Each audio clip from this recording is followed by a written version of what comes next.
On this episode of Technicolor Blood, more men behaving badly, and we're going to talk at length, well, sort of at length, about Jason Mamoa, because I love him. not like that, but maybe a little. And we have an interesting story that, as it turns out, women are the ones making all the bank in Hollywood. Technicolor Blood starts right now.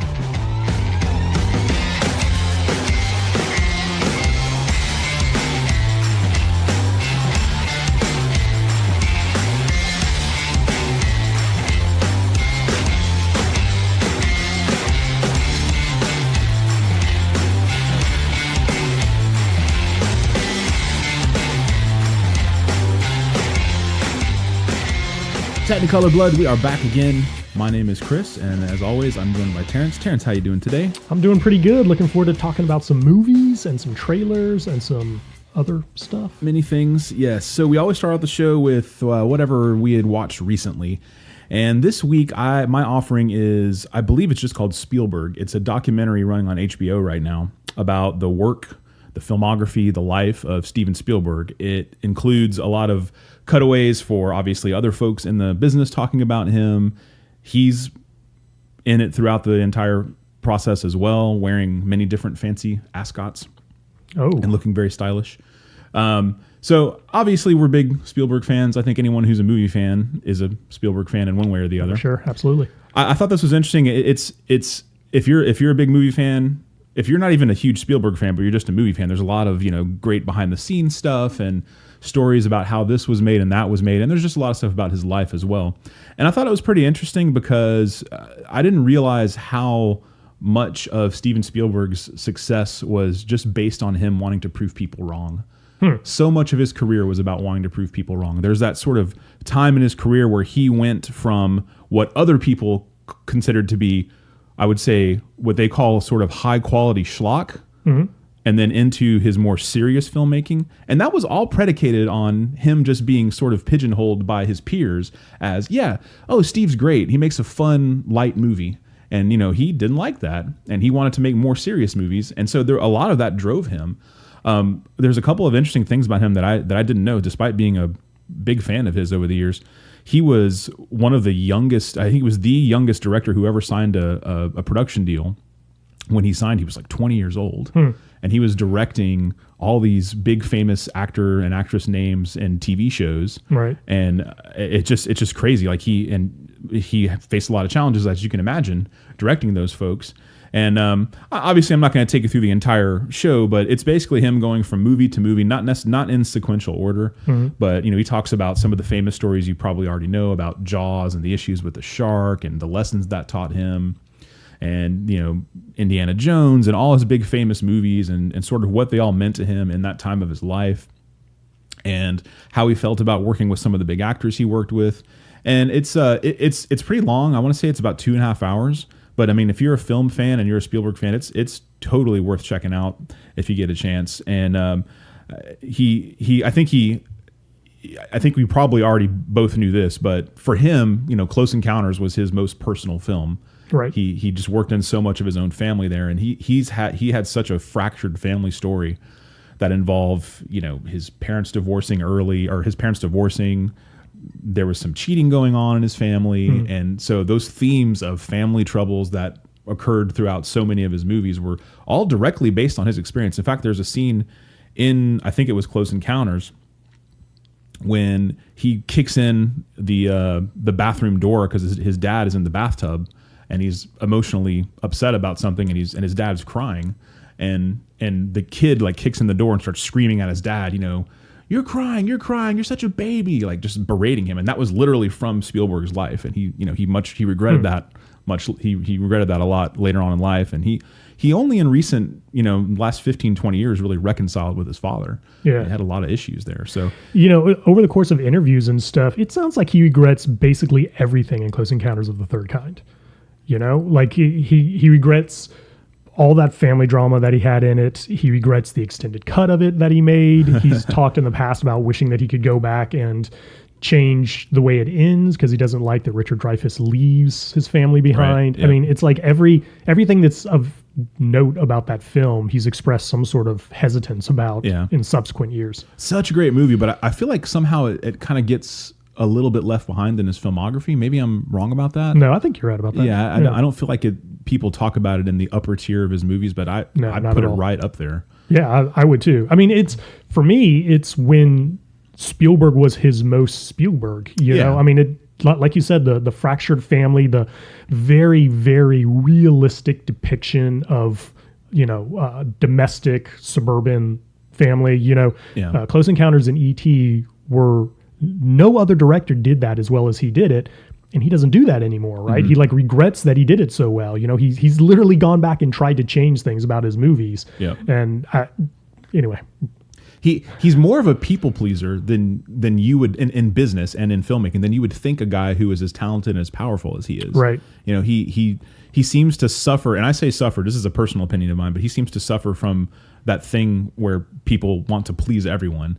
And you just can't do that in life. I've learned that the hard way in my own personal life, and that's something I firmly believe in. Once you embrace that you can't please everyone, things sort of open up to you. And he's kind of gone throughout his entire career, it seems like, trying to please everyone until he just kind of changed his mind in that later on in life. Yeah, there's a definite point in his career where a switch flips, and the tone of all his movies changes. And I would argue the creativity and the originality of them sort of ends. Yeah. And he's never gone back from that. There was just a really unexpected thread of insecurity throughout his filmmaking life that just kind of surprised me because he's so mega talented. Of course, we only think of him as the amazing director Steven Spielberg, but the way he got into the business, the whole thing, like I mentioned, was him trying to prove everybody wrong because he started so young. Right. So everyone had their mind made up about him already. Everyone was sort of against him. A lot of people wanted him to fall flat on his face. And the other thing that kind of irritated me about the way his peers viewed him at the time is kind of like what I was talking about a minute ago. He did these like feel good family movies, but they weren't as, I guess, deep, or I don't know. They were sort of segmented out by his peers as he makes this kind of movie. Mm-hmm. And I think that's a legitimate criticism in 2018 of other filmmakers who do stuff like that. But when Steven Spielberg was doing that, no one had done that stuff before. Yeah, that's true. Maybe his movies were a little bit more schlocky and accessible or whatever. But first of all, I don't understand why that's a bad thing. The overriding theme I got that bothered him was that so many people thought what he did was fine, but it wasn't art. Right. Which is ludicrous. Yeah.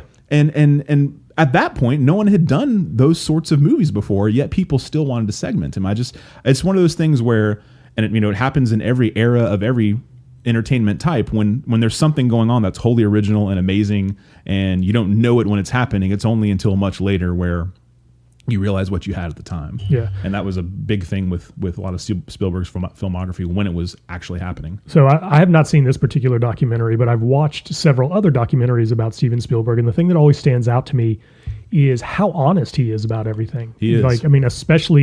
Especially his childhood and his early life, he doesn't seem to have any interest in holding anything back. Yeah. Yeah. Anyway, it's an interesting documentary, and I really sort of enjoyed the early discussions of his career when he's sort of talking about, and other filmmakers are talking about, when he sort of burst on the scene and people were, he'd done some TV stuff and he did a little bit of this and a little bit of that and his little short films. But then when he did Duel, that TV movie, people took notice, and that's what shot his career up, because someone had seen that. One of the big executives had seen that and said, "Oh, I see something in this." And he was the guy that signed Steven to that big deal that got him off the ground. That is still a completely watchable film, right? Absolutely. That's a made-for-TV movie with low budget, simple plot. Made in the 70s during that era where schlocky made-for-TV movies were at their peak. Right. And he took something and really elevated it just with his raw talent, and you can watch it today and it's still totally enjoyable. Nothing else like that as a TV movie when it came out. No. And when you watch it, you can see elements of future Spielberg movies. There's a lot of stuff where they shoot the front end of the rig. The movie's essentially a chase movie involving a big rig tanker that's chasing a guy who's in a car. And the way that he shoots the big rig, you see that in Indiana Jones. You see that in his later movies. So it's kind of cool. I highly recommend it. Also, just wanted to throw in there that there is a little bit in there also about how he used to run with Lucas and Brian De Palma and Martin Scorsese, and there was stories about that whole time in their lives. Oh, that's cool. Which is pretty interesting. That'd be interesting. And he was basically the Boy Scout of the group. He's never done a drug, never done any of that wild stuff, and all his peers were kind of sowing their oats. Yeah, and he was like the 70s, goofy, man. Yeah, and he was like the goofy Boy Scout of the group. So Right. I recommend that one. You guys should check it out if you're a big Spielberg fan, and even if you're just a movie fan. So whenever you have a chance, check out the Spielberg HBO documentary. All right, we'll come back and talk about some movie news.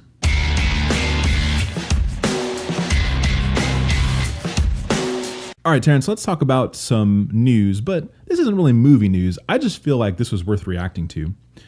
We've mentioned, I think, Saturday Night Live a couple of times. We're fans of the show because we want it to be good. Mm-hmm. You know, it ain't great right now, but we're fans, so we keep watching, and there's always something relevant to talk about. I would argue that currently it's kind of at its average. Yeah. Like, they have stronger seasons with better casts. They certainly have worse seasons with worse casts. I think right now is about the average that you get from SNL. Sure. And they concentrate so much on the political angle of things that I think they've sort of lost the kind of great little skits that come out that just end up being, on pop culture's mind. Since it's all politically centered right now. But we say all this to say that Jason Mamoa starred was the host of the show last week, and he absolutely killed it. Jason Momoa, obviously, he's a big movie star. He's got Aquaman coming up soon. He first burst on the scene in most people's minds as Khal Drogo in Game of Thrones, but I'd never really read any interviews with him. I'd never seen him outside of his actual acting, so I don't know anything about him. I don't know if he had a ton of charisma, or if he was just sort of like, a flatline, emotional personality. Mm-hmm. I really didn't know much about him. And this has happened before with other SNL hosts like Justin Timberlake. I was never a Justin Timberlake music fan. I didn't really know anything about him other than he's this big celebrity. And then when he went on SNL, it was like a window into his charisma and talent. And I became a big fan of the guy, right. Not of his music, but just of the celebrity. Yeah. And so now the same thing is happening with Jason Momoa. He was absolutely blisteringly brilliant on that show. And the writers were the writers, it is what it is. But as a host, I just thought he was fantastic. One of the best ones in I don't know how long. I just enjoyed his performance so much. Yeah, he's definitely a fun guy to watch. I first got a sense of sort of what his personality was when he made that Conan movie several years ago. At that point, I didn't know who he was. I'd seen him in Game of Thrones, but his character is pretty one note, and he only has a kind of a brief tenure on the show. Right. So when he was cast in that role, I paid a lot of attention to the kind of marketing stuff that he was doing, the PR work that he was doing, and really got a sense of his personality and was like, oh, this is a really likable guy. Like, he's just a really cool, fun, laid back guy who seems to be able to interact really, really well with like big stars, and then just like kind of ordinary, comic book geek guys who would be fans of like Conan and other things that he does, So, I mean, he went on the show, and the hosts that usually come on the show, basically they just sort of play themselves in every skit. Yeah. Which is fine. It works a lot of the time. Mm-hmm. But when a host actually goes out of the way to actually come up with a character for each different skit they're in, it stands out like a sore thumb. Like I couldn't believe what I was watching, because it's been a while since I've seen a host try so hard to actually come up with sort of a different kind of character. Right. Yeah. And that first one out of the gate, that Elf on the Shelf thing where he plays, his voice was altered to sound more high pitched, but he was doing sort of like a laid back New York accent, I think, under all that voice modulation. And I just thought he was hysterical in that skit. Yeah, he's kind of perfectly poised to be kind of like the next Rock, maybe, because he's got a ton of charisma. He's one of those guys that like men really, really like the kinds of roles he takes and kind of the bravado that he brings to them. And then, obviously he's super good looking. Ladies love that. He's married to Lisa Bonet. So he's married to someone who's like 10 years older than he is. Yep. And women love that. So, I mean, he's kind of got all the bases covered right now to just be a massive, massive star in Hollywood. Yeah. And I don't know if you saw that sort of meme that was floating around where he was pictured with his two bodyguards this week. His two bodyguards are a full head shorter than him. So the meme was essentially, what are these guys here for? Right? Like, who is Jason Momoa being a bodyguard for? Yeah, exactly. So, yeah, we of course, we're going to talk about Aquaman a little bit more in a bit here, but we've rightly bagged on DC so much, but I'm as much as I don't think Aquaman looks good at all, I'm actively rooting hard for that movie to succeed just because of how much I like Jason Momoa just after that appearance. And just a little bit more that I've read up on him since I saw him on SNL, and just so much charisma and actually acting on the show and performing character as like I'm just an instant. I mean, I was already a fan, but I'm just like a big fan of his now, and he's going to be huge. So. His career is locked and loaded, and Sure. it's just a question of whether or not the Aquaman movie is the trigger that's going to shoot that off. Yeah, and how long before they do something with him and The Rock for sure. I mean, that's got to be in the works at some point. He could probably play The Rock's son at this point. Right? Yeah. Okay, so I would like to move on to an article that made quite a bit of news this past week, and that was, I believe, Variety reported it initially, but that is a new study that was conducted by the Creative Artists Agency, CAA, and a tech company called Shift 7. Now, Shift 7 is a company that's run by a lot of producers in Hollywood who are all women. And so they conducted this study to really break down the numbers on the box office returns of movies that are male-led versus female-led. And the results of the study were kind of shocking. And that is that movies that are led by female leads make a lot more money than movies that are led by male leads. On the surface, you might find yourself wondering, how is that possible? Like, if you pay attention to box office returns, that doesn't really make a lot of sense. And I'm about to explain how it works. And it's all accurate. It's all numbers, but it's kind of the way the numbers are broken down. So what they did was they're not looking at movies as a full group. They break them down by their budgets. Okay. So a movie that has less than $10 million, then a second category would be like $20 to $50 million, then like, 50 to 70, 70 to 100, over 100 or whatever. And when you break it down like that, what they're actually measuring is not total box office, but the return versus how much was spent on actually making the movie. And as it turns out, maybe not surprisingly, low budget movies are almost always female led versus big budget movies, which are male led. Big budget movies, you're spending an enormous amount on budget and marketing. So they have to make so much more money to actually generate a profit off of that. Probably have a higher flop rate. Yeah, absolutely. It's a much, much bigger gamble too. You're not going to make up, if a movie flops at the theater, you're not really going to make it up on Netflix if it's a huge budget movie. But if it's a really small budget movie, you absolutely can. In fact, you're definitely going to make way more money on rentals than you are on the theatrical run. So that was kind of the revelation, I guess, that came out of this. And no one's ever really talked about it. And I think it's worth talking about because it's kind of a big deal, Sure. I mean, it kind of shows that, Hollywood has this penchant for, chasing the big win. They're always trying to land the big fish. So they spend enormous amounts of money on things like superhero movies or whatever, hoping to be the one that like wins the summer or whatever. Well, you can only have one winner, and pretty quickly you get into the territory where these big expensive movies break even at best or lose money in the long run. And, those are always going to be, well, maybe not always going to be, but at the current situation, they're always male-dominated films. Right. Another little piece of this study, too, was, do you know what the Bechdel test is? Is this the one where you examine what the females in the movie are actually talking about and saying as far as relating to the male characters? Yeah, that's exactly right. So the Bechdel test, it's a pretty low bar, but all it involves is having a scene where two or more female characters have a conversation that isn't about a male character. Right?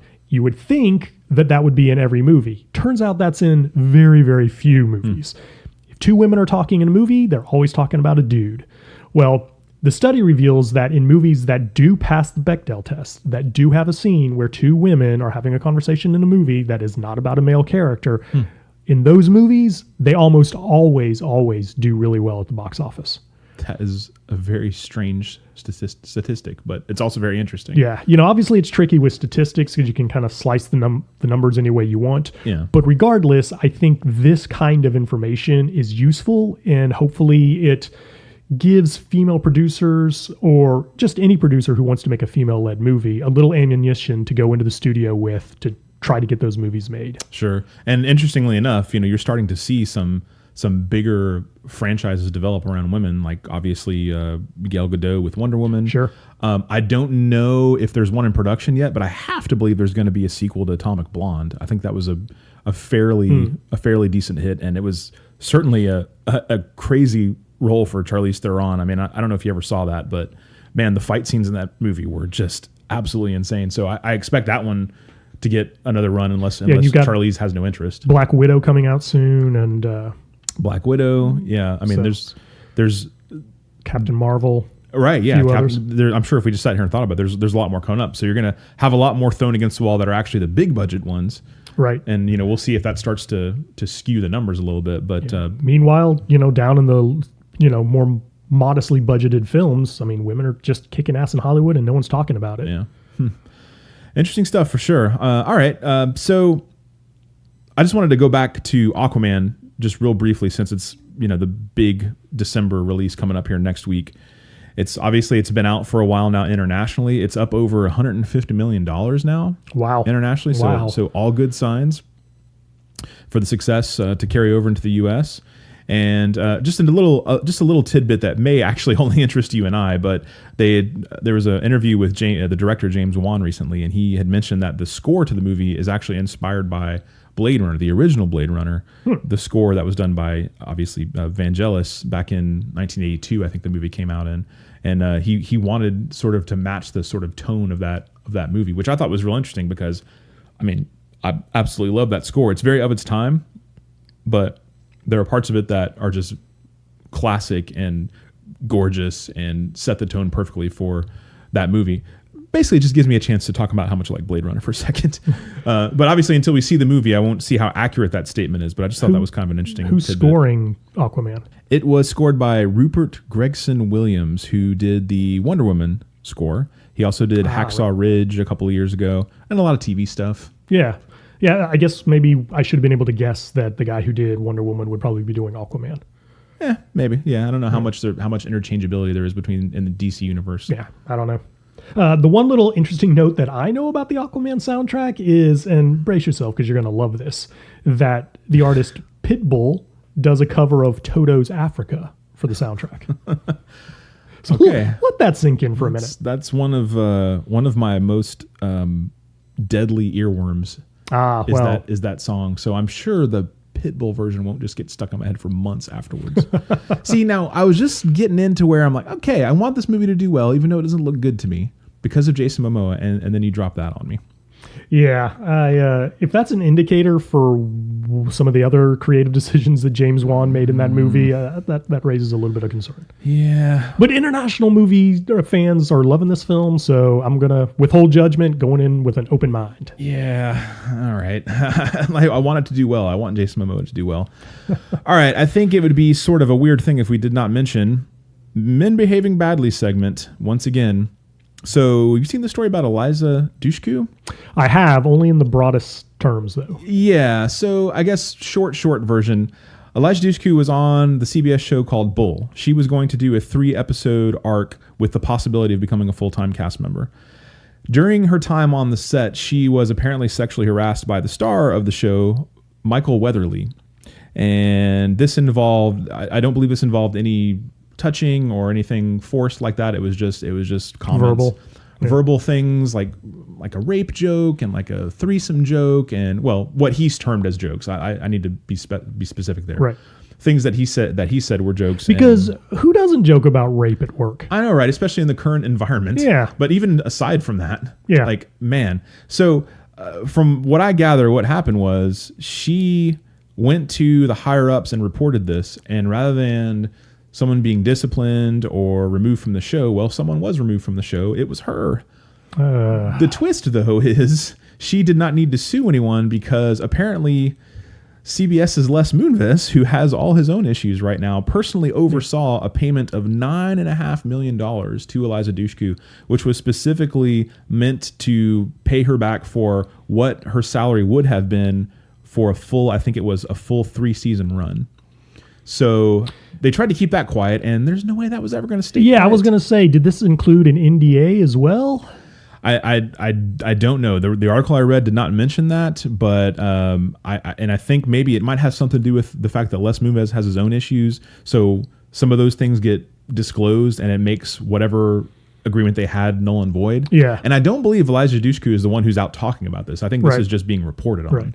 And for listeners, the issues that Les Moonves has are all sexual harassment issues as well. Okay. Earmuffs, children. One of the things that I saw about Les Moonves, who is human scum, by the way, is that apparently there was a woman on the CBS lot whose full-time job, who was on call 24/7 to provide oral sex for Les Moonves whenever he wanted. So without even going into any of the other stuff that might be going on with him and all the other stories, I think that's plenty to give you an idea of what kind of human being that guy is. It gives you a sense of this guy who, from a business standpoint, was praised as the savior of CBS. Right. Well, turns out that, not surprisingly, like so many powerful men in Hollywood, he's just kind of a scuzzy individual. Yeah. It made me, I'm not intentionally drawing these two things together, but it made me think of that thing that we heard about President Trump early on, where he has a button in the Oval Office that anytime he pushes it, he gets a Coca-Cola delivered to him. Right. Or maybe it was a Diet Coke. Yeah. Anyway, moving on. Random aside. Anyway, okay, so what, do you have any idea or sense in this report where this goes from now, from here? Like, presumably, are they going to now discipline Michael Weatherly, or? Yeah, that also was not in the article, but I can't imagine now that it's public how they couldn't. Yeah, I mean, this is going to be bad for the ratings of that show. I mean, yeah, bad for the ratings of the show, bad for the future of the show. I mean, I would assume that now that this story has gone public, there's sort of two sets of uproar. Number one, why wasn't Michael Weathersby, and maybe he did get a talking to or whatever, but clearly hasn't been quote unquote punished. Yeah. And of course, the other side of it is, wow, they gave her $9.5 million for words and she wasn't, physically harmed and blah, blah, blah. So there's two, just social media arguments going on right now about two different things that I just really don't want any part of. Right. And, it's kind of an interesting note that they're willing to give $9.5 million to an actress to walk away from a show without them having to deal with any of the repercussions of that decision, because this show makes so much money that $9.5 million is nothing to them. That's just a drop in the bucket. Which is why, the criticism of Eliza Dushku on this, I don't really get it. I mean, why would she be criticized? As far as I know, she's not really. She did this sort of in secret. She's not out there whining about it, bitching about it publicly. She'd be fine if she was. And it's $9.5 million that otherwise just would have stayed in Les Moonves' pocket. So whatever, man. Yeah. The other really strange element to this story to me also is that not knowing exactly what went on with Michael Weatherly, sorry. Not knowing exactly the context of the comments, just assuming that we'll never know because you have one side and you have the other side. Generally, when you do that sort of thing, it's, from the stories that have been out there, it's because there's someone that needs your help to bring your career up a little bit, or help you out. And not that he wasn't in that power position, because he was, but I mean, clearly, Eliza Dushku has led multiple successful TV shows. I mean, she's been an actress of note on television for over a decade. Right. So it just really makes me wonder about Michael Weatherly's brain. Well, that right there is the reason why she even came forward and said anything to someone, right? If she was an actress who was further down on the totem pole, she probably would have just kept her mouth shut. Absolutely. Right? Out of necessity to try to keep her job, keep her career going or whatever. Eliza Dushku can actually walk away from this show and know she's going to land another show. Right. She's going to get to keep working. Unless, of course, she's blackballed by somebody like Les Moonves. Right, yeah, exactly. Okay. It's just sorted. Yeah, every week something new. Okay, just a couple of quick other TV notes real quick. We won't spend a lot of time on this. We talked about Daredevil, I think, last week or the week before, and how it had been canceled by Netflix or canceled by Marvel. It turns out it was Marvel that canceled it. Oh, really? Yeah, it wasn't Netflix. It apparently was the 7th most streamed show on Netflix. But Marvel basically holds all the cards there. So, of course, the speculation is, like we talked about, it'll just be picked up and put on Disney Plus at some point. Sure. Yeah, Marvel's made that clear that they're not done with that character. So. Right. So an article I read shed a little bit more light on that. Basically, the deal with Netflix is that they have it in the contracts for those characters that once they're canceled from Netflix, those characters cannot appear in any form at all for 2 years. So there can't be a Daredevil recast. There can't be the current Daredevil. There can be no Daredevil. There can be no Luke Cage, Iron Fist, and then eventually when they cancel Jessica Jones, and eventually when they cancel Punisher. It's unclear if Punisher has that same deal because it came along after those original 4. Right. But those other core 4 that have been canceled, 3 or 4, those have that 2-year rule. So it's possible that they could bring all those folks back after 2 years and just keep going on the show. And 2 years sounds like a long time, but in the world of television production, I mean, that is... in any entertainment production, I mean, that's nothing. That'll be over before you realize it. What I'm not sure on is whether they can start production on it within that 2-year window, or if it just can't appear on screen in that 2-year window. So if they get their ducks in a row, they can have all this stuff shot, ready to go, and then as soon as the 2 years is up, bam. They could have 2 years worth of programming shot and ready to go. Right, exactly. All right, we're going to come back and talk about a little bit of development news.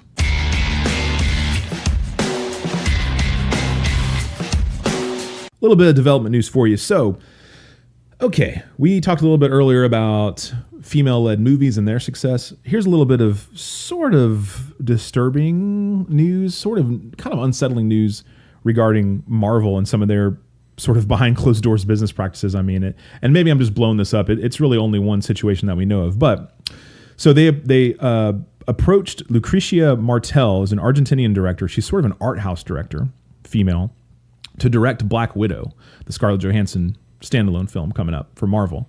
And apparently, Miss Martel turned down the chance to direct this movie because Marvel essentially told her, listen, we want this character to be so well fleshed out. We want you to handle we just want this to be such a great character arc, do all those things you do basically in your art house movies.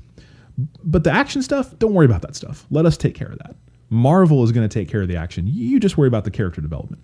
So because she is a person with a brain and pride and not a nut job, she said, Marvel, I don't think so. And she walked away from the project. I mean, that is a pretty condescending attitude to have, I think, if you're Marvel. I get what they're trying to do there, but sort of in this current environment, that's a really bad step to make. Well, let me offer a counterpoint to that. That's fair. Right? I think at this point, Marvel and their films are just such a machine. I would suspect that no director is shooting any of the action sequences. I would suspect that no director has any say over what effects house they use for post work. I bet you they have no say over what company does opening credit work. I bet all of that is just handled internally by the Marvel Studios, and directors just come in, probably have fairly limited control even over the screenplays. I imagine that I can see. Marvel has a lot more say. They just come in, they shoot principal photography, and then they probably sit in on maybe the final cut. But even most of the editing is probably done without their real involvement. I mean, it's just the pace at which they crank these movies out and the way they all look and sound virtually identical just makes me think that there's not a lot of room for individual directors to come in and put their thumbprint on these films. So you think Jon Favreau and the Russo brothers and all those Marvel directors that have come through, they just direct what they direct and they don't have any say on what happens in the actual action sequence? Jon Favreau directed the first two. So I think that's before the formulation was in place. Machine. Yeah, before all the wheels were in place. But yeah, I would guess that, you know what, maybe even the Russo brothers were the guys who set that template. Like the way they did it might have been the way it became done. I don't know. It'd be kind of interesting if somebody would go do the legwork and just see, you know, is there a point at which all the effects are done by the same effects houses? Is there a point at which all the films are edited by the same 2 or 3 guys? I don't know for sure. I'm just speculating. I'm just saying that what I'm hearing here, I get the way it's being presented, but to my mind, I just think, this is of course how it would be done. So you think this potentially is something that a conversation they have with every director who comes through the door? Yeah, absolutely. Man, I cannot imagine that's the case, but I'll leave it open to the possibility. I mean, you laid it out logically, but I just can't imagine that these guys would not want to have a say in what visually you're seeing on the screen during the action sequences. Maybe it's about the level of involvement that we're just not connecting on here. As far as like, I want something to get from point A to point B in the scene and then walking away. I can't imagine it's like that. But I could be wrong. I mean, it is such a machine, and like you said, they crank them out so quickly. It's listen, we've seen a change in the caliber of directors that they bring on at the point in career that they start working for Marvel. Right, in the early years, it was guys like Jon Favreau and Kenneth Branagh who had established careers. You knew the commodity that you were bringing in. Right. Now you have people who have never directed big budget movies at all. They're pulling art house directors and things like that. People with very, very, very limited experience with big budget movies. Yeah.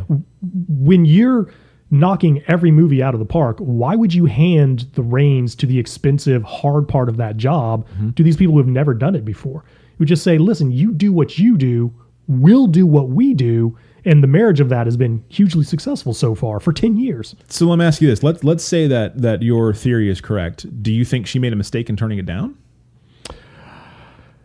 For her career, absolutely. I think where this would have taken her career as a director is through the roof, and I think she's going to spend the next 10 years trying to claw her way back to that position again. But Interesting. That's a good contrarian opinion.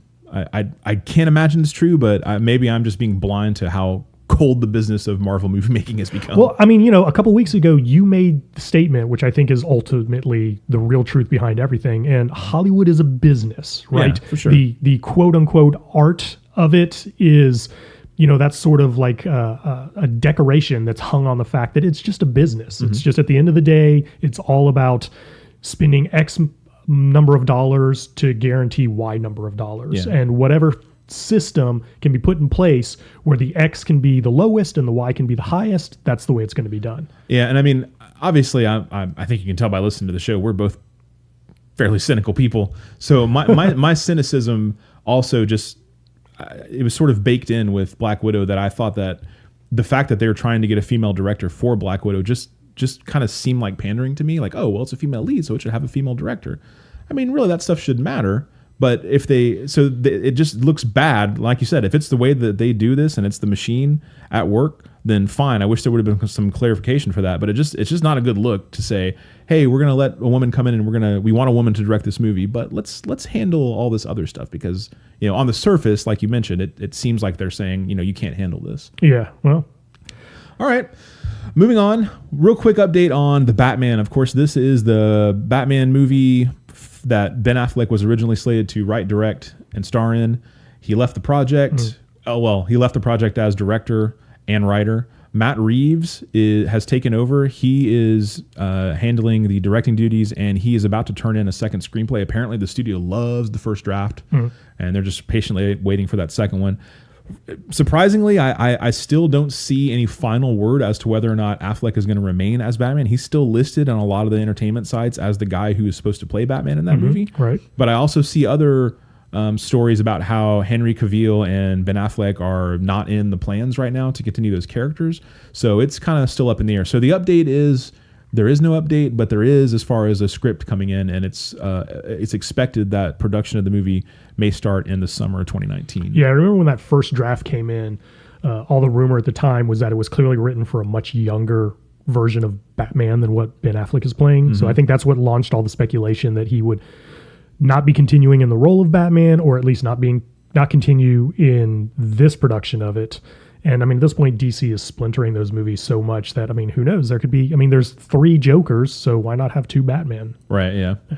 Yeah, I also saw there was a quick aside in that article that mentioned the 2008 Batman picture that was supposed to be directed by George Miller. There was a little bit of talk in there about it, and it got me thinking, man, I would love to see a George Miller Batman movie. It's funny, though, because back then it was supposed to star Armie Hammer as Batman. Wait, so I know he was attached to do the original version of Justice League. Yeah. So this was a separate... I'm sorry. It was the Justice League Batman from 2008. My gotcha. bad. Yeah. All right, we're going to come back, and Terrence is going to tell us a story from the set of The Dark Knight, and we'll discuss some trailers.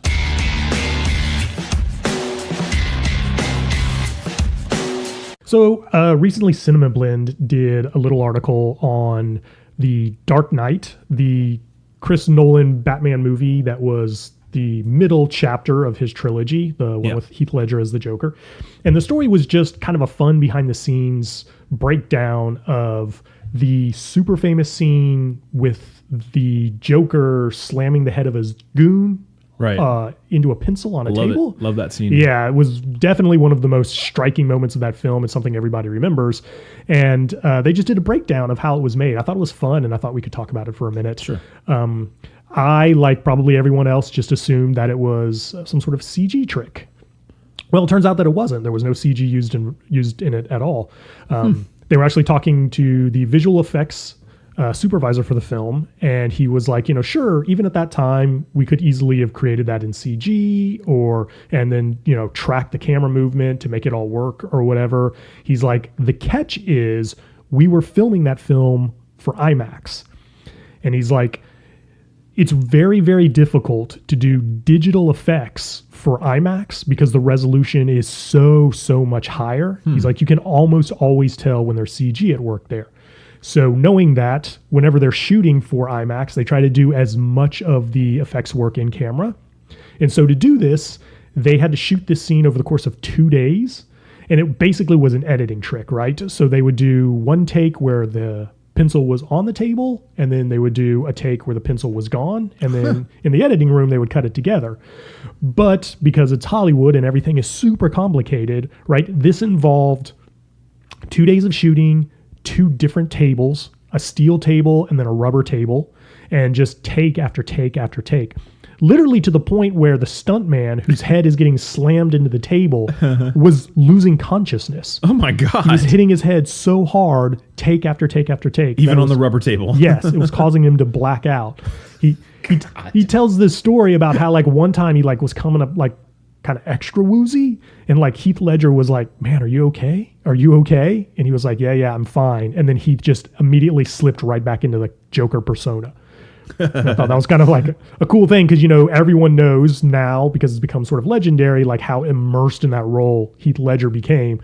Yeah. So you don't hear too many cases where he like actually kind of comes back up from the surface or to the surface from that role. He had a moment of humanity there for the stuntman. Yeah, exactly. And I mean, I just also think it's like super interesting that it took him 2 days to shoot this. They said there were 22 takes. I love that it was just basically a practical effect, though. Yeah, and I love that was kind of forced upon them through the use of IMAX. Yeah, like if that's what it takes, let's just shoot every movie in IMAX. Yeah. That's great. All right, all right. So we have a couple of trailers we want to talk about too before we send you off for the week. First one is one that sort of made some ripples towards the end of the last week. This is a little trailer called BRIGHTBURN. Mm-hmm. Now this is James Gunn's new, I will say, project. I feel like you're doing it as well. Yeah, no. We're going to get to that. So the irritating thing about this trailer, and this has happened many times before, it's not the first time, they really try to make you think that James Gunn directed this movie. Yes, they do. And I mean, even the way they cut the trailer, they say, from the visionary director of Guardians of the Galaxy. And then, several frames later, they mention, he's the producer, or maybe it's the other way around. I think it was from producer James Gunn, several frames, several other scenes, visionary director of Guardians of the Galaxy. And of course, no mention of the actual director. Right, yeah. And the takeaway from that is all over the internet, people are under the mistaken impression that this film is directed by James Gunn. Yeah, when we actually still don't know for sure what his first directing job is going to be post Guardians. Yeah, and let's talk a little bit about this trailer. Yeah, while we're on the topic. So BRIGHTBURN is, I mean, I'm just going to tell you what the trailer shows. Yeah, and I mean, I feel like we're walking into a trap because it's so obvious. You know what I mean? Yeah, like So here we go. It's just them taking the story of the origin of Superman, and then sort of putting a spin on it where it's what if he was a bad guy? Like, what if we did the Superman story as a horror film? Yeah. I mean, when we say the Superman origin story, I'm not saying like, oh, it's thinly veiled. Literally, there's a meteor and there's a farmhouse. Oh yeah. I mean, it's dead on. It's Superman, and the powers that are this person is revealed to have are the common Superman powers. Yeah. I mean, to the point where the trailer, I mean, the first 5 seconds into that trailer, or I don't know, 15, 20 seconds, I don't know, however long it runs, just kind of establishing the setting and tone of the trailer. The whole time I'm like, this is so much like the Zack Snyder Superman or Man of Steel trailer. Yeah. You know, I mean, they really wanted to not only evoke Superman, but they kind of wanted to specify the modern current incarnation of Superman. Yeah, that's just strange. It's so derivative that it's obviously intentional. Why would you make it so similar? You're tweaking the genre, obviously, but that front end of it is just so Superman. Well, I'm sure that's on purpose. Like I feel like they want the audience to get the wink to know what they're doing. I know, but it's just so obvious that I just feel like I'm missing something. I feel like they did that so that people like us would criticize it. Well, you got what you wanted. Well, I don't know. Anyway, it doesn't look great to me, although there was a lot of buzz last week about, oh, this is the best trailer of the week, and it was the same week that the Avengers trailer came out, so people trying to sort of, whatever. So, the same thing is going on with that Mortal Engines movie. That's not directed by Peter Jackson, but the trailers, play heavily that it's like from Peter Jackson, the guy who made Right. Lord of the Rings and the Hobbit trilogies, but he's just a producer on it. There's a completely different director. And in both of these cases, because of the way Hollywood is set up, when someone's a producer on a film, you literally have no idea how much involvement they have. Yeah. Like they might have a say and be an influence on literally every single decision that gets made, or they may literally never do a single thing with that movie. Just the name, slap the name on there. Yeah, so, it's hard to tell. In the case of Peter Jackson, he's done a lot of marketing and PR for this film. Certainly, he himself is trying to create the impression that he's heavily involved. It was written by his longtime screenwriting partner, Philippa Boyan. So I get the sensation that, yes, he is involved in that. In the case of James Gunn's involvement with Brightburn, who knows? He hasn't spoken about it, so I don't know. All right, our last trailer for the week is the updated trailer for Godzilla King of the Monsters. Terrence, I think you have thoughts. So I do have some thoughts, and that is mainly this film has taken a recent Hollywood trope to the next level, right? And that trope is shooting scenes using gold and teal lighting. Mm-hmm. So it's something that has been done in advertising for a while. There's all sorts of reasons for it. It's very effective with people in creating a sense of atmosphere and certain emotions. And guys like Michael Bay really, really love it. If you go back and watch his films, you'll see tons of scenes that are shot using gold and teal lighting. In the case of the new King of the Monsters trailer, it's every single shot in this trailer, every single scene in this movie is either golden or teal in color. Mm-hmm. And it just was very distracting to me. Like I've never seen an entire film just shot almost monochromatically in those two colors. Yeah. Like it's like this director is like, hey, I heard this thing works. I'm just going to do my whole movie like that. Right. And everyone was like, okay, we'll go along with that. And also, it's kind of frustrating because you have to appreciate that none of it was shot that way, right? Mm-hmm. None of it was shot using lights that were that color. Hollywood doesn't do that. Everything is shot completely naturally.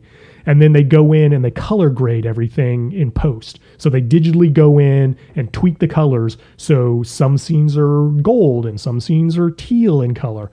And so you have to imagine that somewhere there's a cut of this movie that is how it was shot. Right. Right. Everybody looks normal. The colors are normal. The lighting is normal. And then when they were done doing that, they then had to go back and like color time every single scene to be gold or teal. Yeah. And I'm just like, I would love at some point before this movie comes out to be able to see like one of the scenes the way it was actually shot versus the way you're going to have to see it in the movie. Be totally unrecognizable, I'm sure. Yeah. I don't know. You might have other thoughts about the trailer, but that's the thing that kind of jumped out at me. I mean, just as far as the content of the trailer, I mean, to me, it looks like they took a big swing at a crazy ass monster movie. I mean, it looks pretty ambitious in a time where monster movies are as amped up and pumped up on Hollywood steroids as they could possibly be. It actually looks like there's some interesting stuff going on in the trailer. I'm kind of excited to see it. I'm also excited. I think you'd mentioned before it takes place in the same universe as the Kong Skull Island. Yes, and of course it's going to set up the inevitable clash between the two of those down the line. But I'm actually intrigued enough by the trailer to want to see that opening weekend whenever it comes out. Yeah, I will say this. I never thought that we would see a day where America figured out a good American take on Godzilla. Mm-hmm. But it seems like this movie might actually be the closest we've come. They might actually have cracked the code of translating Godzilla to an American filmmaking style. Yeah, and I thought it was interesting too. There was a shot in there. This seems like such a simple statement, but they show Godzilla like running, like actually running. Yeah. And I don't recall seeing that. He's just such a gigantic character, and relative to his size, you just never see them moving quickly. And he's running through a downtown, and that just was frightening. Yeah. So I'm pretty excited to see how they handle all that, and just the massive scope of the big wide shots in the distance of them, coming up out of the mountains. And, I think it's Mothra that shows up in the trailer. Yeah, I think there's like 4 or 5 monsters in it. Yeah, they're going for it. They're not doing like a bunch of other Godzilla movies to lead up to the one that has tons of the monsters. Right. They're just going for it. I know they've had has there been one other in the series, or this in that particular universe. This is not connected to the last Godzilla movie, right? No, it is. Oh, it is connected to it. Okay. Yeah, so it's connected to the previous American Godzilla. Right. Between that one and this one, there has been a modern CG Godzilla movie from Japan that went directly to Netflix, I believe. Right, yeah. So they're just really going for it in this one, and I'm kind of excited to see it. This is yet another, if we had Technicolor Blood bingo, you'd play it right now. Another situation where a director that hadn't really done anything gets a massive movie as part of a big franchise. Michael Jordan, he did that holiday movie called Krampus a couple of years ago. All right. And something before that called Trick or Treat, like a horror film. That was way back in 2007. He didn't really work. He didn't do anything as a feature. He did a feature in 2007 called Trick or Treat. And then in 2015, he did Krampus. And then he did this. It's so weird to me how that works. Yeah, there's another lot of example. A lot of that going on in Hollywood right now, man. All right. Yep. I think that's all we got for this week, guys. We appreciate you listening as always. We will do it again real soon. Keep checking back for new episodes. You can hit us up on Twitter @TechBloodPod, and we will see you on the next one. Thanks a lot, guys.